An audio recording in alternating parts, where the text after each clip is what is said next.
क्या आप जानते हैं कि भीष्म पितामह ने महाभारत में ज्येष्ठ मास को श्री हरि वामन भगवान की प्रसन्नता और कामना पूर्ति का द्वार बताया है।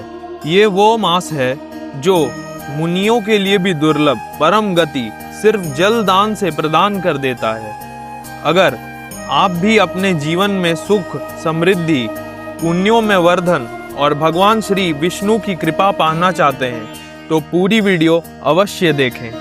राधे राधे दोस्तों, मैं पंडित शिवम पराशर श्री वृंदावन धाम से आपके लिए शास्त्रीय प्रमाण के साथ ज्येष्ठ मास की अद्भुत महिमा लाया हूँ। दोस्तों, इस बार पंचांग के अनुसार ज्येष्ठ मास 1 मई 2026 रात्रि के 10:53 से लेकर 31 मई 2026 दोपहर के 2:15 तक मानी जाएगी। दोस्तों, मेरे चैनल पर आपको कोई अंधविश्वास या टोटके नहीं मिलेंगे। मैं जो भी जानकारी देता हूँ वह शास्त्रों के प्रमाण पर आधारित होती है, इसलिए मेरी वीडियो थोड़ी विस्तृत हो जाती है। आपका थोड़ा सा धैर्य आपको धर्म के सही मार्ग से जोड़ देगा। स्कंद पुराण रेवाखंड कहता है, ज्येष्ठ मासे तु यः स्नानं दानं जप्यं च कारयेत् अल्पकलेशेन तत्सर्वं कोटिगुण फलं लभेत। इसका अर्थ ये है कि ज्येष्ठ मास में किया गया स्नान, दान, जप करोड़ों गुना फल देता है, भले ही अल्प हो। जप में आप भगवान के नामों का जप चलते फिरते करिए। वैसे भी कलयुग में नाम जप की विशेष महिमा बताई गई है और इसमें शुद्धि अशुद्धि का भी विचार नहीं। विष्णु सहस्त्र नाम का पाठ भी बहुत उन्नति प्रदान करने वाला बताया गया है। अगर संस्कृत पाठ नहीं कर सकते तो इसका श्रवण करें। दोस्तों, आप प्रयास करें कि स्नान ब्रह्म मुहूर्त में कर लें। यदि आप गंगा यमुना में स्नान नहीं कर सकते तो घर में ही हर हर गंगे हर हर गंगे हर हर गंगे स्मरण करके स्नान करें। सूर्योदय के टाइम तांबे के लोटे से सूर्य देव को जल दें।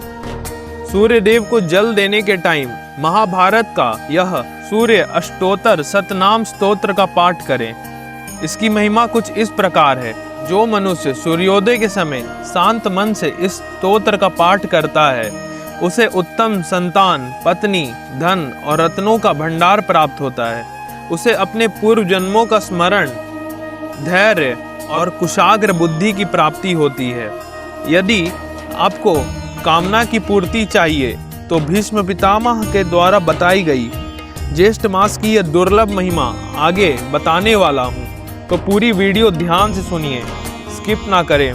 महाभारत के अनुशासन पर्व में भीष्म पितामह युधिष्ठिर से कहते हैं, हे राजन, ज्येष्ठ मासे तु विष्णोर त्रिविक्रमस्य पूजनम तत्पूजां कृत्वा भक्तया तु प्रसन्नः सर्वकामदः।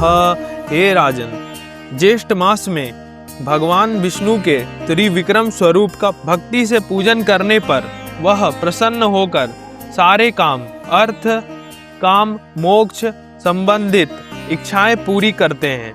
त्रिविक्रम का अर्थ है जिन्होंने 3 पगों में तीनों लोकों को नाप लिया, यानी श्री वामन अवतार। जिस प्रकार भगवान त्रिविक्रम ने विराट स्वरूप धरकर सब कुछ व्याप्त कर लिया था, उसी प्रकार ज्येष्ठ मास में उनकी ऊर्जा की पूजा हमें विस्तार और सफलता देती है। आपका अगला प्रश्न होगा, दान क्या और किसको करना है? आप अपनी पवित्र कमाई का कुछ अंश संतों, गौशाला या मरीज की सेवा में इस्तेमाल करें या किसी जरूरतमंद को दें।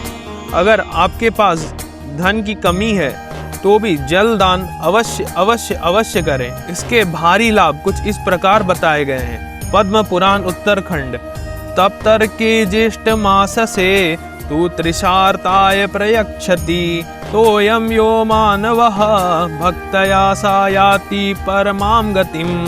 ज्येष्ठ मास की तपती गर्मी में जो प्यासे को जल देता है वह परम गति को प्राप्त करता है। नारद पुराण में भी लिखा है, दाह काले विशेषेण भूते भयो वारिदानतः प्रीयते भगवान विष्णुः सर्वभूत हिते रतः।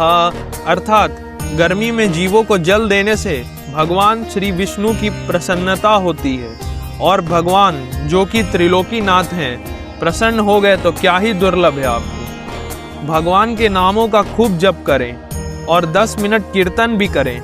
कलयुग में नाम जप की विशेष महिमा है जो आपके पापों का नाश करेगी और जीवन को प्रकाशित करेगी। इस महीने कुछ विशेष सावधानियां रखनी चाहिए। आयुर्वेद और लोकाचार्य के अनुसार इस महीने बैगन नहीं खाना चाहिए। जल की बर्बादी कदापि ना करें, किसी प्यासे की अपेक्षा ना करें, अवश्य उसे जल प्रदान करें। गर्म और पित्त वर्धक भोजन ना ही करना चाहिए।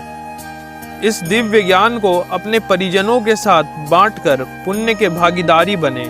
ऐसे ही शास्त्रीय प्रमाणिक व्रत तिथि और पुण्य कालों के बारे में जानने के लिए सब्सक्राइब करें। राधे राधे।